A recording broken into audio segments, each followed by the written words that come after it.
ಈಗಿರುವಂಥದ್ದು ಇಷ್ಟೇ ಅಡ್ವರ್ಟೈಸ್ಮೆಂಟ್ ಬಗ್ಗೆ. ಅಡ್ವರ್ಟೈಸ್ಮೆಂಟ್ ನಾವು ನಮ್ಮ ಅಭಿಪ್ರಾಯವನ್ನ ಒಂದು ಸೃಜನಶೀಲತೆಯಿಂದ ಆ ಒಂದು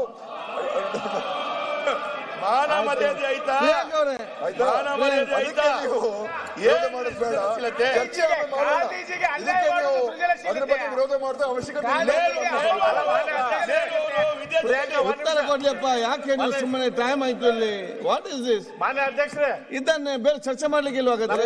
ಜಗತ್ತಿನ ಎಲ್ಲಾ ವಿಷಯಗಳ ಬಗ್ಗೆ, ಎಲ್ಲಾ ಮಂತ್ರಿಗಳ ವಿಷಯ ಬಗ್ಗೆ ಪಾರ್ಟಿಯಿಂದ ಮಾತಾಡ್ತಾರೆ.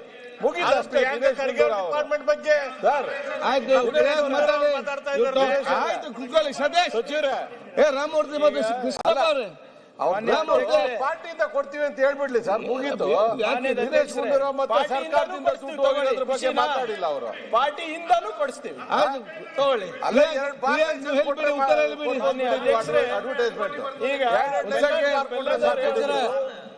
ಅಡ್ವರ್ಟೈಸ್ಮೆಂಟ್ ಕಮಿಷನ್ ಎಷ್ಟು ಪ್ರಿಯಾಂಕ್ ಮಾತಾಡ್ಬೇಕು ಅಂತ 5 ನಿಮಿಷ ಕೇಳಿದ್ರೆ ಮಾತಾಡ್ತೀವಿ. ಯಾರು ಇಂಟರಪ್ಟ್ ಮಾಡಬೇಡಿ. ಅಲ್ಲ, ಎದ್ದ ತಕ್ಷಣ ಅಲ್ಲಿ ಏನ್ ಗೊತ್ತಿಲ್ಲ ಸರ್, ಎಲ್ಲರೂ ಮಾತಾಡಾಗ ನೀವು ಮಾಡಬೇಡಿ ಸರ್.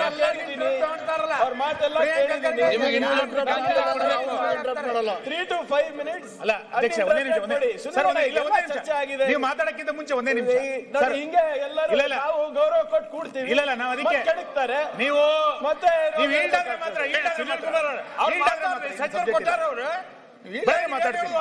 ಹೇಳಿ ಸರ್, ಅವ್ರು ಮಾತಾಡಲಿ. ಅಧ್ಯಕ್ಷರೇ, ಸಚಿವರು ಮಾತಾಡ್ತಾರೆ. ಕೋನ್ರೆಡ್ಡಿ ನೀವು ಸಣ್ಣ ಆಗ್ಬೇಕಲ್ವಾ? ಅದು ಒಂದು ಉತ್ತಮ ಆಹಾರದಿಂದ ಸಣ್ಣ ಆಗ್ಬೇಕಲ್ವಾ? ಪ್ರತಿದಿನ ನಮ್ಮ ಜೀನಿ ಸ್ಲಿಮ್ ನ ಯೂಸ್ ಮಾಡಿ ಯಾವುದೇ ಸೈಡ್ ಎಫೆಕ್ಟ್ ಇಲ್ದಂಗೆ ನೀವು ಸಣ್ಣ ಆಗ್ತೀರಾ. ಯಾರಾಗ್ತಾರೆ ಎಂಎಲ್ಎ ಅಭ್ಯರ್ಥಿ 2028 ಶೀಘ್ರದಲ್ಲೇ.